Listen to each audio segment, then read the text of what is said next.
Hello students, welcome back to my channel and you are watching Gurukul English classes.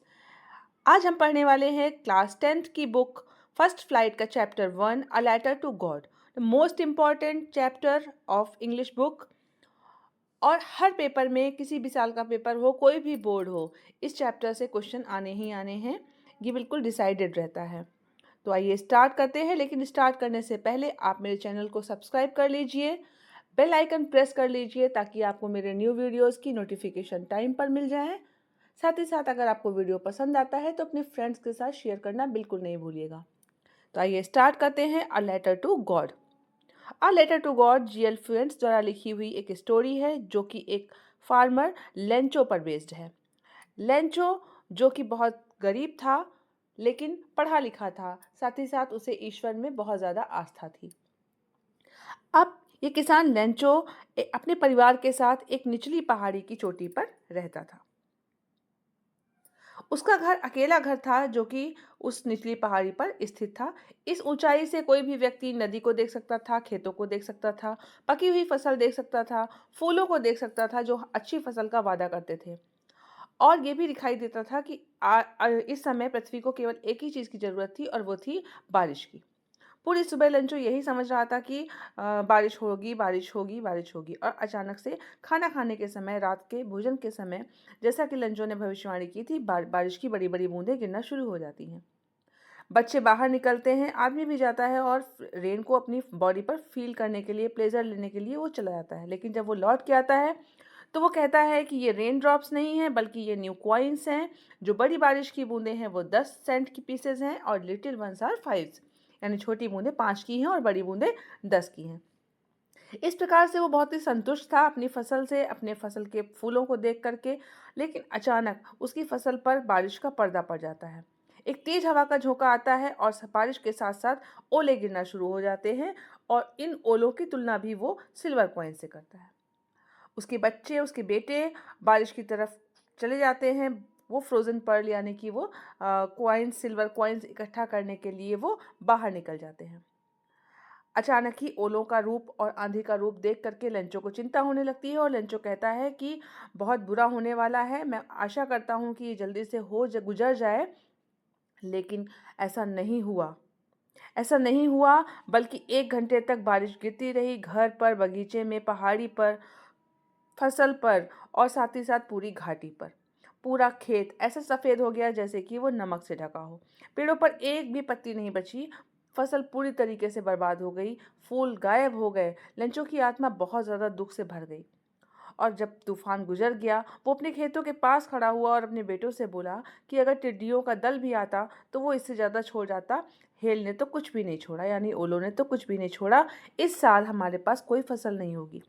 वो रात बहुत दुख से भरी हुई थी और वो बोल रहा था कि इस साल का जो भी हमारा काम था उसका कोई परिणाम नहीं निकला। कोई नहीं है जो हमारी हेल्प कर सके। हम सब इस साल भूखों मरेंगे। लेकिन इसके बावजूद उस परिवार में रहने वाले प्रत्येक व्यक्ति के मन में एक उम्मीद थी, एक आशा थी, और वो आशा, there was a single hope, help from God. वो आशा थी भगवान द्वारा सहायता। क्योंकि लंचो का ऐसा मानना था कि even though this seems like a total loss, remember no one dies of hunger. उसका मानना था कि भले ही पूरी तरीके से हानि हो चुकी है, लेकिन ये भी याद रखने की बात है कि कोई भी भूख से नहीं मरता। पूरी रात लेंचो केवल एक उम्मीद के बारे में सोचता रहा और वो उम्मीद थी, वो आशा थी भगवान की, जिसकी आंखें हर व्यक्ति के अंदर अंतःकरण में देख लेती हैं कि व्यक्ति क्या चाहता है। यहाँ पर एक लाइन दी गई हुई है, Lencho was an ox of a man working like an animal in the fields.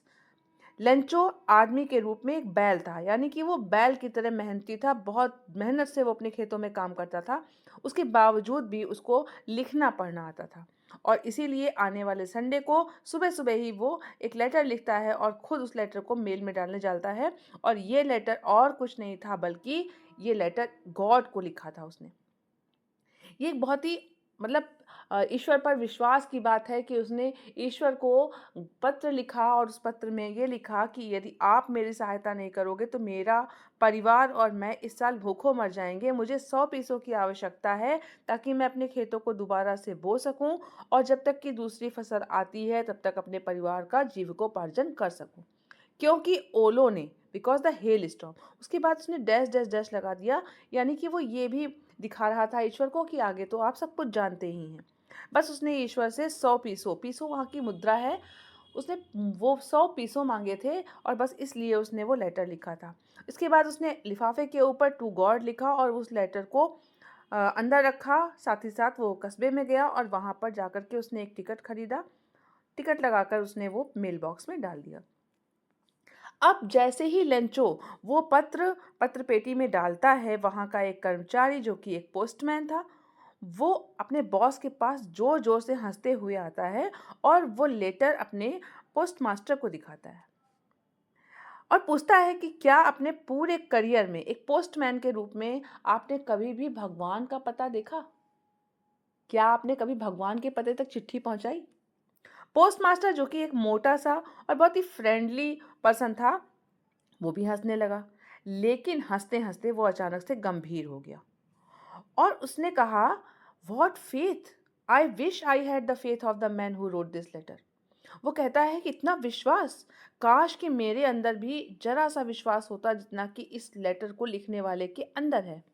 Starting up a correspondence with God, ईश्वर के साथ पत्र व्यवहार, ये बहुत बड़े विश्वास की बात है। इसलिए उसके मन में आया कि लेखक का विश्वास भगवान पर से न डगमगाए। पोस्टमास्टर ने एक आइडिया सोचा। उसने सोचा कि मुझे इस लेटर का जवाब देना चाहिए। लेकिन ज्यों ही उसने लेटर को खोला, उसको स्पष्ट हो गया कि जवाब देने के लिए उसे गुडविल, इंक और पेपर के अलावा भी कुछ चाहिए था, और वो क्या था? मनी।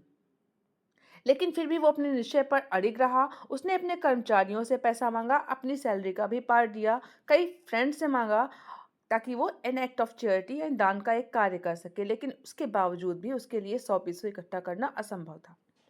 इसलिए उसने फार्मर को 70 पीसों भेज दिए। साथ ही साथ उसने एक लेटर लिखा और उस पर सिर्फ सिग्नेचर लिखे, गॉड। अगले रविवार को लेंचो थोड़ा सा जल्दी आता है और पूछता है कि क्या उसके लिए कोई लेटर आया है। पोस्टमैन ने खुद उस लेटर को उसको दिया और पोस्टमास्टर बैठा रहा। वो केवल ये अनुभव करता रहा कि उस लेखक के मन में क्या आएगा। मतलब जब वो लेटर लिखने वाला पर्सन उस लेटर को पाएगा तो वो कितना खुश होगा। उस खुशी को देखने के लिए, उस संतुष्टि का अनुभव करने के लिए पोस्टमास्टर बाहर नहीं जाता है। लेकिन लेंचो लेंचो जब लेटर देखता है तो उसे जरा सा भी आश्चर्य नहीं होता। इतना तो उसका कॉन्फिडेंस था। बट जब वो पैसा गिनता है तो उसको बहुत तेज गुस्सा आता है और वो सोचता है कि भगवान तो गलती कर नहीं सकते और ना ही भगवान मना कर सकते हैं लेंचो को जो लेंचो ने मांगा हो। ये उसका कॉन्फिडेंस था। Immediately Lencho went up to the window. वो तुरंत विंडो पर जाता है, फिर से पेपर और इंक मांगता है और पब्लिक राइटिंग टेबल पर बैठकर वो लिखना शुरू करता है। और जैसे जैसे वो लेटर लिखता है वैसे वैसे उसकी जो नज़रें हैं वो टेढ़ी होती हैं, उसकी भौवें सिकुड़ जाती हैं। उसको इतना प्रयास करना पड़ रहा था अपनी आइडियाज़ को एक्सप्रेस करने के लिए। जब वो अपना लेटर फिनिश करता है, वो फिर से खिड़की पर जाता है, एक टिकट लेता है, उस पर खुद थूक लगाकर उसको चिपकाता है और घूंसा मार के उसको लिफाफे पर पटक देता है। उसको गुस्सा आ रहा था और जैसे ही वो लेटर मेल बॉक्स में पड़ता है, पोस्टमास्टर तुरंत जाता है और उसको खोलता है, क्योंकि पोस्टमास्टर को ऐसा लग रहा होगा कि वो शायद खुश हो गया होगा। लेकिन लेंचो का फेस गुस्से में था और जैसे ही उसने लेटर को देखा, उसने लेटर खोला और उस पर लिखा था, God of the money that I asked for. ये सेकंड लेटर है लेंचो का। उस पर लिखा था, भगवान, मैंने जो पैसा मांगा था उसमें से केवल 70 पीसों मेरे पास पहुंचे हैं। बाकी बचा हुआ पैसा भी मुझे भेज दीजिए क्योंकि मुझे उसकी बहुत ज़रूरत है। लेकिन इस मेल से मत भेजना क्योंकि पोस्ट ऑफिस के जो कर्मचारी हैं वो बेईमानों का झुंड है। और इतना कहकर लेटर खत्म हो जाता है। लास्ट में लिखा होता है लेंचो। ये थी story a letter to God की। ये थी स्टोरी एक ऐसे किसान की जो ईश्वर पर बहुत ज़्यादा विश्वास करता था और उसको लगा कि ईश्वर ने ही पैसे भेजे हैं और वो ये नहीं जान पाया कि पोस्ट ऑफिस एम्प्लॉयज़ ने उसकी हेल्प की होगी। यहाँ तक कि उसने पोस्ट ऑफिस एम्प्लॉयज़ को भी बंच ऑफ क्रूक्स बता दिया। तो ये थी स्टोरी। मिलते हैं नेक्स्ट वीडियो में। तब तक के लिए bye bye, take care and thank you for watching.